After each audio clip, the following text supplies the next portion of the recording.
Las fiestas de Pascua, panes sin levadura, primicia y Pentecostés son importantes no solo porque ellas tienen en sí mismas un caudal tremendo de información acerca de los propósitos generales de Dios, sino porque en un momento de la historia, en sus celebraciones, toda la humanidad fue impactada. Tendremos nosotros hoy, los creyentes en el Mesías, que continuar estudiando esos detalles. Es importante que celebremos esas fiestas hoy.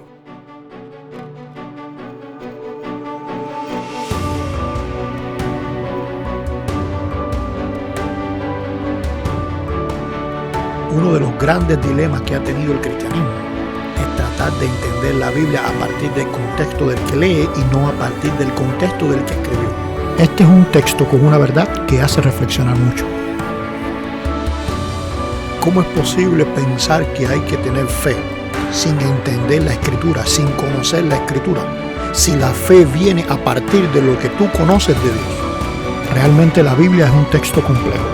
¿Cuántas diferentes interpretaciones acerca de un mismo texto? El contexto cultural en que se escribe un texto va a definir gramaticalmente a dónde apunta la palabra. Comúnmente oímos decir que un texto fuera de contexto se convierte en un pretexto, pero ¿realmente se conoce el contexto bíblico? Hola, yo soy Liber Aguiar y hoy te quiero hablar de los Moadín de primavera. En los episodios anteriores vimos cómo transcurre el inicio de los Moadín de primavera. Al comenzar el día 14 del primer mes del año y una vez que el sol se oculta, los maestros van a tener una cena llamada primera Hagigá con los discípulos más allegados. Y aquí van a estar ultimando detalles acerca del sacrificio del cordero que será al día siguiente y también detalles que tienen que ver con el Moadín en sí, o sea, misterios, revelaciones, secretos, detalles importantes a la hora de ejecutarlo, todo lo que tiene que ver con eso. La siguiente noche, el día 15, que es cuando comienza la fiesta de panes sin fermentar, Matzot, sería día de reposo por ser el primer día de la fiesta. Y es también en esa cena cuando se va a comer el cordero que se sacrificó en la tarde. Así que tenemos dos Moadín unidos. La Pascua, que sería el día 14, y los panes sin fermentar, que sería el día 15, o que comenzaría el día 15. O sea, Pesaj y Matzot. Sin embargo, relacionada con estas fiestas, tenemos otra fiesta más, otro Moed, que el Señor le llamó el Omer Reshi. La palabra Omer significa la ración abundante que necesita una persona diariamente para vivir. Y Reshi hace referencia al principio o al origen de algo, en este caso de la cosecha. Por eso, en español vamos a conocer esta fiesta como la primicia. Este era el día en que las personas que estaban en la tierra prometida cortaban una porción o un homer de cebada de la cosecha que había sido especialmente seleccionada del primer fruto, que es precisamente lo que significa Reshit. Y se iba a llevar al templo para que fuera mecida en medio de un cántico de adoración por el sacerdote, y también se iba a acompañar esta ofrenda para ser mecida con un cordero, no ya tan especial como el de la Pascua que había sido en el día de Pesaj, sino un cordero apto para ser sacrificado, pero no tan especial como aquel. Esta fiesta tiene una peculiaridad, y es que cuando Dios la enseñó, Él dio fechas exactas para la Pascua y para los panes sin fermentar. Sin embargo, a esta no le puso una fecha fija. Veamos en el texto.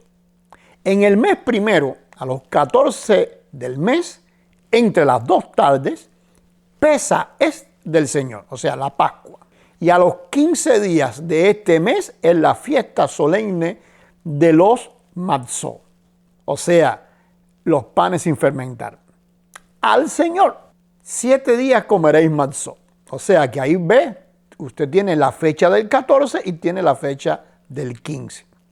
Sin embargo, más adelante va a decir, cuando hayáis entrado en la tierra que yo os doy y seguéis su mies, traerás al sacerdote un omer reshí, o como traducen algunas versiones, una gavilla por primicia de vuestra cosecha. Y en vez de dar un día exacto, como con las otras fiestas, va a decir, y contaréis desde el día que sigue al Shabbat, desde el día en que ofrecéis el omer de la ofrenda mecida, 7 semanas cumplidas.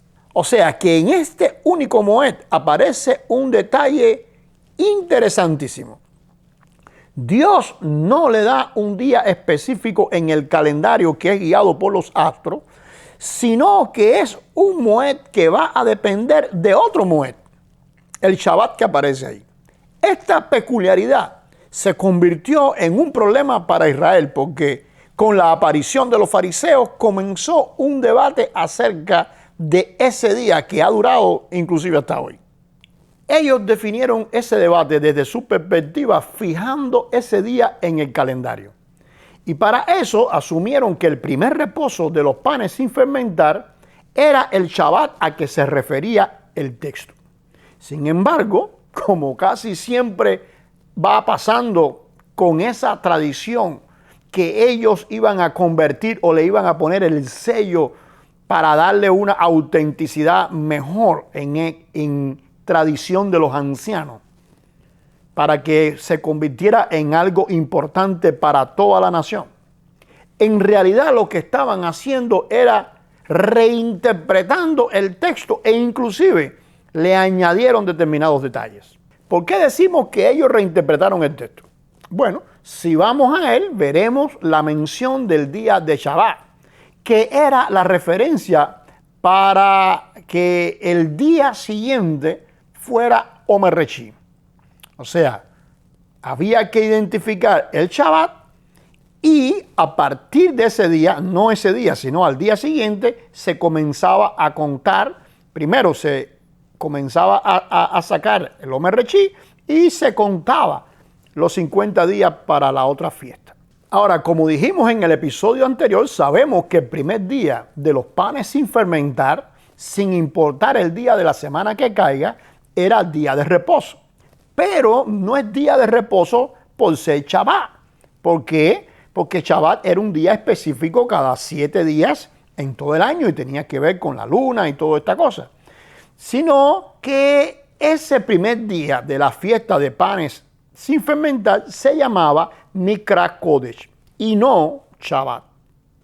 Entonces, por un lado tenemos el Mikra Kodesh, que es un día de reposo, pero de la fiesta. Por eso Juan lo traduce como un día solemne. Y tenemos el Shabbat, que es el día de reposo que va preparando a la persona para la menujá. O sea, Mikra Kodesh pertenece a un moed y el Shabbat es en sí mismo un moed. Al llegar a este punto podemos encontrarnos nosotros en un problema.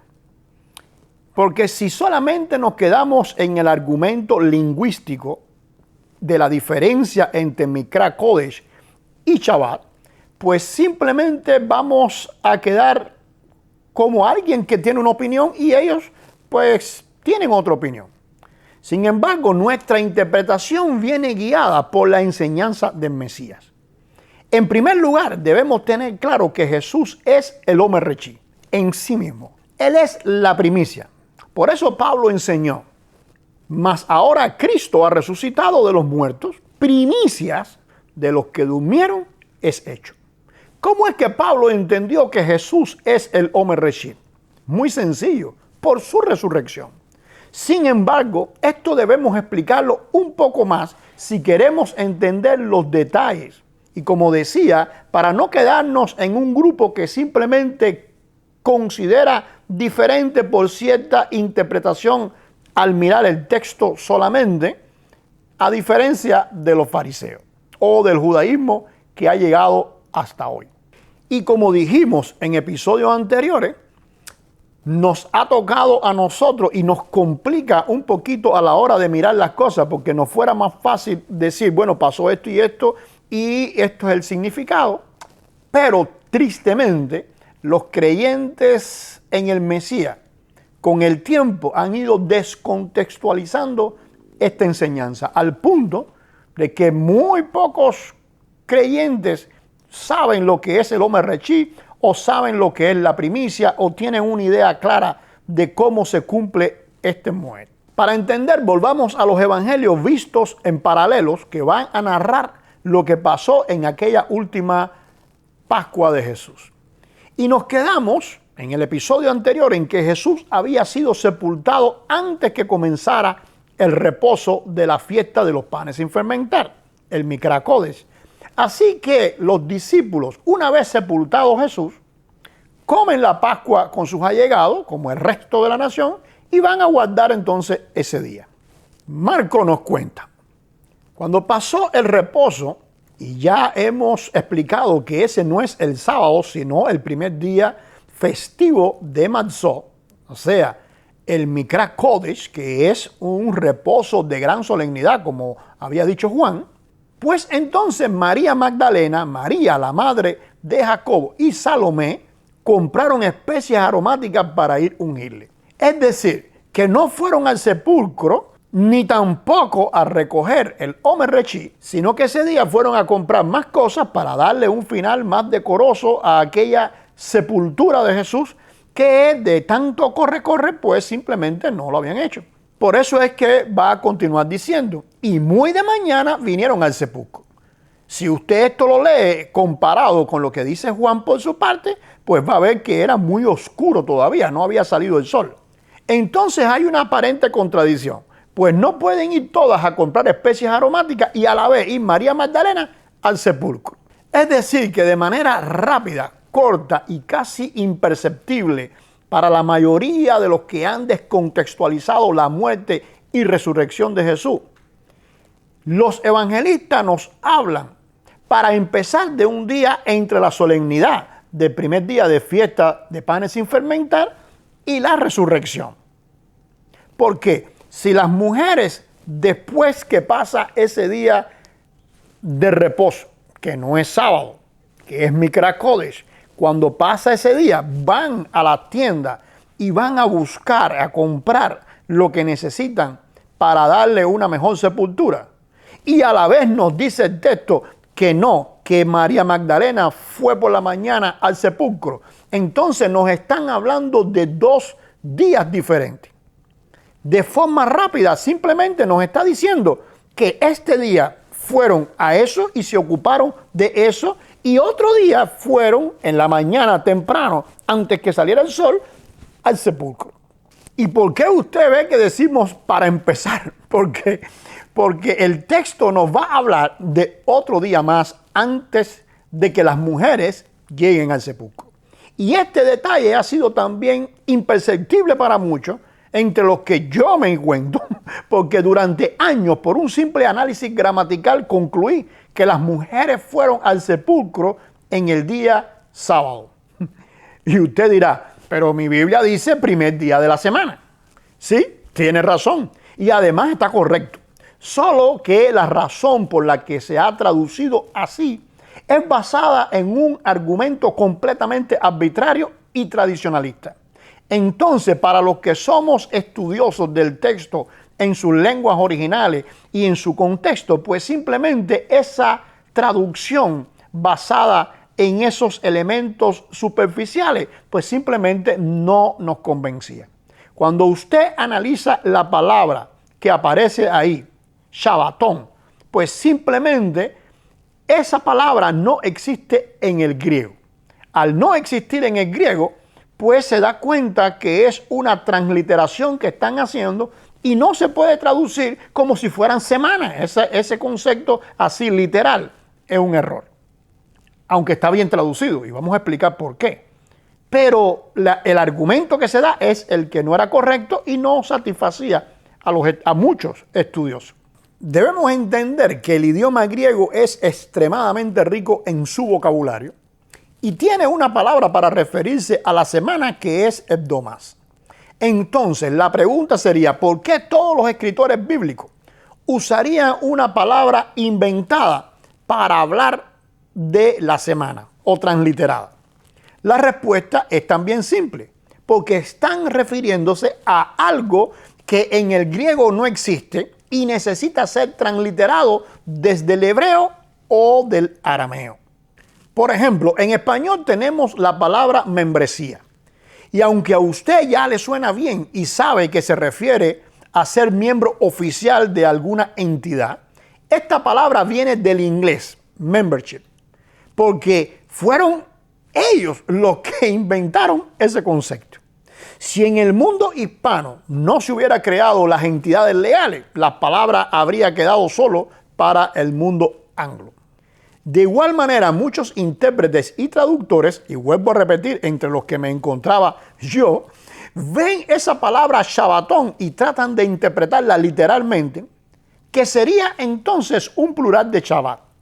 Si la miramos desde esa frase literal, sería uno o el primero de los Shabbat.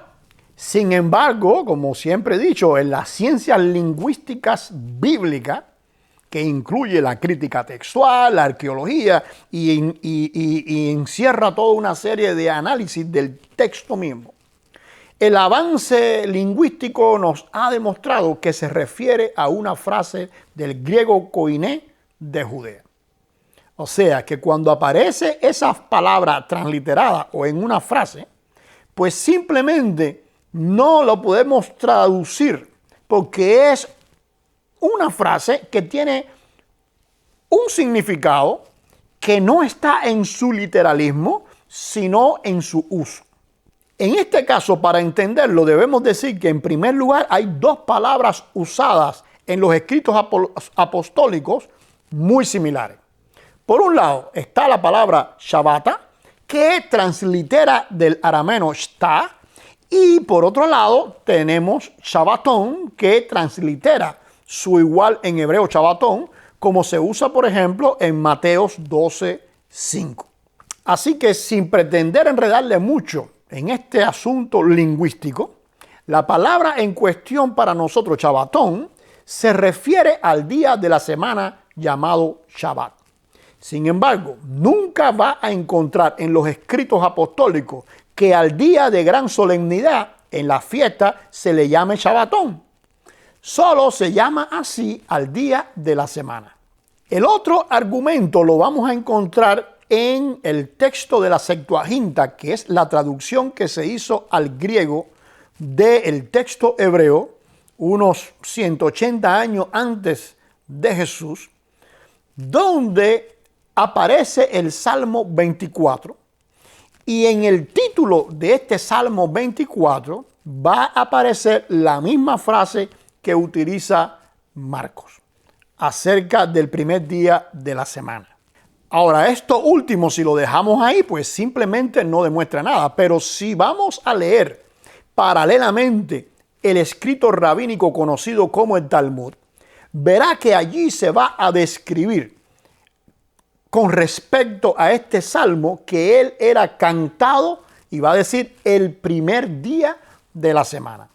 Es decir, que cuando la Septuaginta tradujo eso y añadió en el título la frase de Marcos, lo que estaba queriendo decir es que ese salmo se cantaba el primer día de la semana. Por eso, cuando analizamos esta frase, nos damos cuenta que fuera de toda regla gramatical que se le pueda aplicar en cuanto a literalismo, ella se va a referir al primer día de la semana, que en español sería domingo. Los romanos le habían llamado el Dominic Day, o sea, el día del Señor. Pero ¿cómo el domingo va a ser el día del Señor en los labios de un judaico? Así que él no va a decir nunca cómo se le llamaba día del Señor, porque el día del Señor para un judío era el Shabbat. Así que la frase esta va a ser una especie de término medio sin caer en lo otro, para referirse al primer día de la semana. Y por eso es que decía que yo también me encontraba en el grupo de los que no entendíamos. ¿Por qué? Porque simplemente traducíamos literal lo que aparecía ahí. ¿Por qué? Porque la otra traducción que normalmente se hace, pues simplemente era forzada. Ahora, con estos avances lingüísticos, pues nos damos cuenta que no, que es una frase que se refiere al primer día de la semana. Entonces, al leer el texto, veremos qué pasó ese domingo.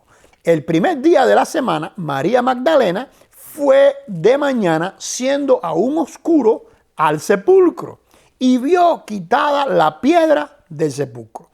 Es decir, que antes que amaneciera ya Jesús había resucitado, porque si ella llega en la noche o amaneciendo, antes que el sol salga, está oscuro todavía y ya la piedra está movida, pues simplemente Jesús ha resucitado.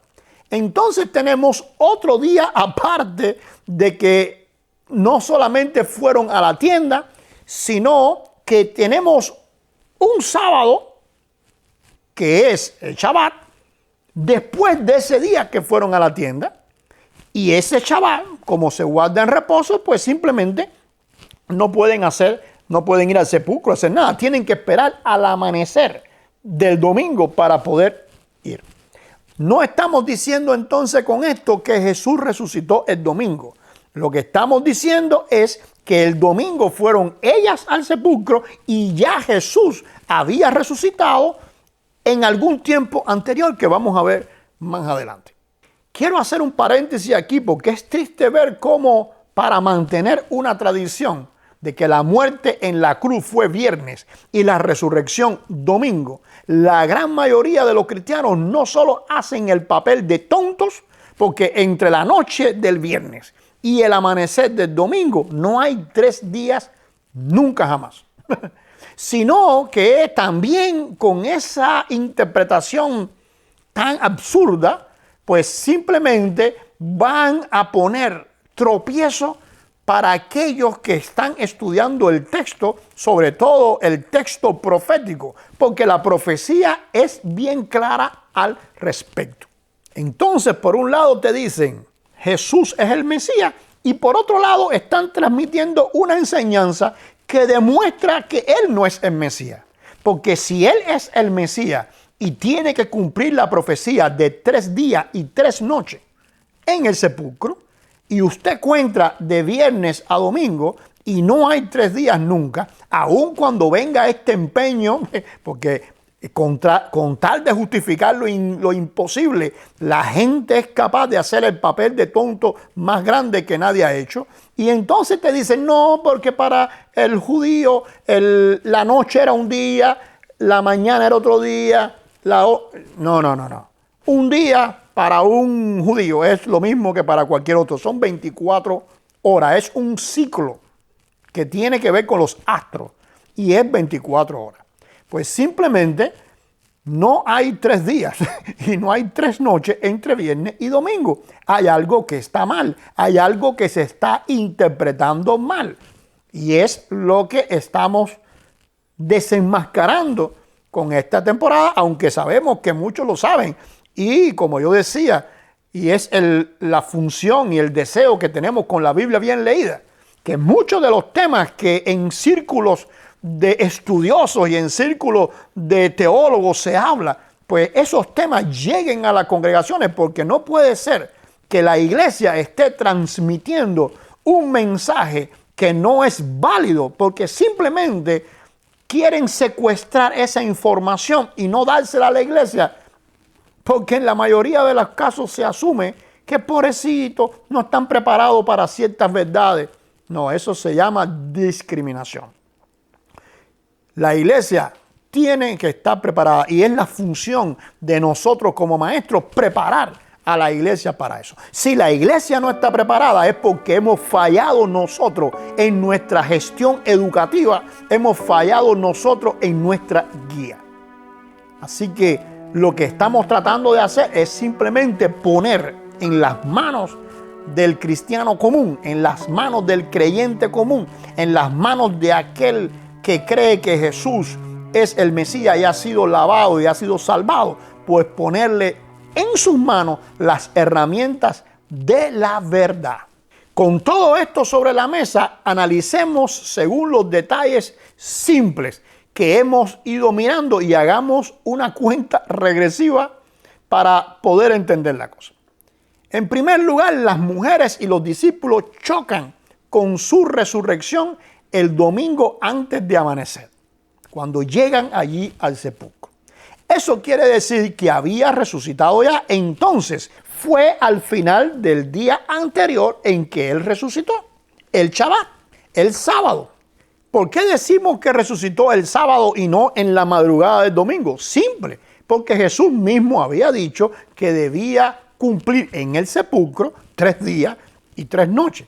O sea, que por una matemática elemental, si su estancia en el sepulcro comenzó en una noche, que fue, lo bajaron en la cruz en la tarde para que llegara la noche el Shabbat y ya estuviera sepultado, pues entonces su estancia en el sepulcro comienza en la noche, pues debe resucitar y salir del sepulcro al final del tercer día. ¿Para qué? Para que cumpla los 3 noches y 3 días. Y eso solo puede ser, en el ocaso, eso puede ser solamente anterior a esa llegada de María Magdalena al sepulcro. Entonces, regresando a nuestra cuenta regresiva, el día de reposo en la tarde va a resucitar. El viernes, las mujeres con algunos discípulos van a comprar las especies. El jueves, que fue el primer día de los panes sin fermentar, y cuando ya lo habían bajado de la cruz, pues entonces fue sepultado. El miércoles fue sacrificado en la tarde y en la noche que dio inicio a ese miércoles, pues comió con sus discípulos. Así que desde la noche del jueves hasta el reposo del sábado que resucitó, perfectamente hay 3 días y 3 noches. Sin apartarnos y sin dejarnos llevar por la emoción de seguir escarbando en ese punto de los 3 días y las 3 noches, pues vamos a regresar a la fiesta de la primicia del Omer Rechí, porque allí vamos a ver algo tremendo que iba a cumplir este Moed, y que los fariseos habían malinterpretado y confundido hasta ese momento, y a la vez confundido al pueblo.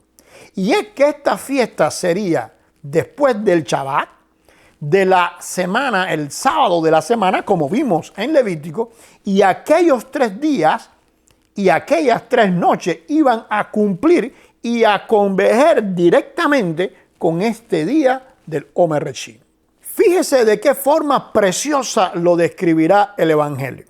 Pero María estaba fuera llorando junto al sepulcro, y mientras lloraba se inclinó para mirar dentro del sepulcro y vio a 2 ángeles con vestiduras blancas que estaban sentados, el uno a la cabecera y el otro a los pies, donde el cuerpo de Jesús había sido puesto.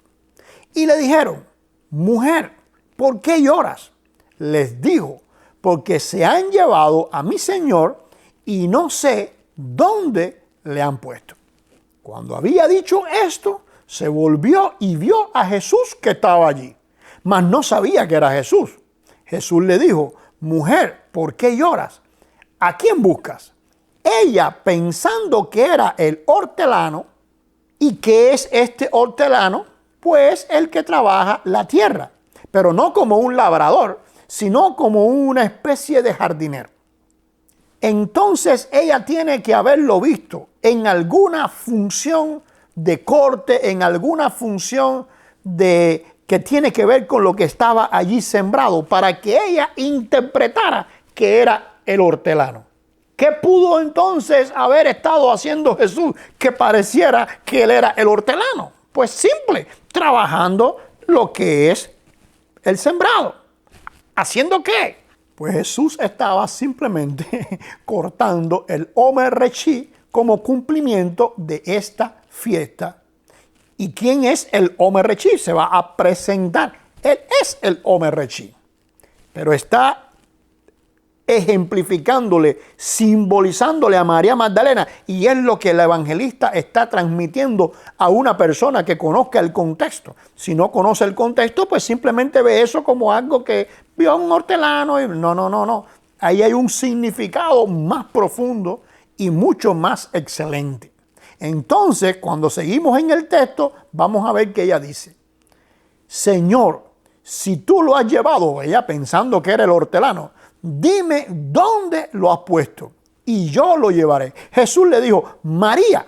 Volviéndose ella, le dijo: Raboni, que quiere decir maestro. Jesús le dijo: no me toques. Y este no me toques, que tanto problema ha traído a los intérpretes, precisamente por descontextualizar lo que está pasando aquí. ¿A qué se va a referir específicamente? Pues simple, a lo que hemos visto, al Omer Rechí. Este no se podía usar hasta que no fuera llevado al templo ante la presencia de Dios. Así que está dándole el último mensaje de esa fiesta de la primicia, y por eso le va a decir a ella: porque aún no he subido a mi Padre, mas ve a mis hermanos y dile: subo a mi Padre y a vuestro Padre, a mi Dios y a vuestro Dios. O sea que, como mismo se iba al templo, que representaba la presencia de Dios, para llevar el Omer Rechí, de esa misma manera Jesús debía presentarse después de la resurrección al Padre antes de cualquier interacción física con la humanidad, como ocurrió con Tomás unos días después, que vino y tocó a Jesús. No podía pasar eso hasta que él no se presentara ante el Padre. El texto bíblico no nos cuenta qué pasó en ese momento en que él se presentó ante el Padre como primicia de la humanidad, como primicia de los salvados, sino simplemente nos dice lo que iba a pasar. Como hemos leído de Pablo, Jesús es nuestra primicia y nosotros también nos convertimos en primicia. Por eso dice el escritor conocido como Santiago: Él de su voluntad nos hizo nacer por la palabra de verdad, para que seamos Omer Rechí de sus criaturas. Así que cada vez que alguien es regenerado, es también cortado de este mundo, debe mantenerse en santidad, porque también será presentado ante el Padre al final de los tiempos. En el próximo programa estaremos viendo qué sucedió una vez cumplido el Omer Rechí y en espera de Pentecostés. Dios le bendiga y le esperamos en el próximo episodio de la Biblia Bien Leída.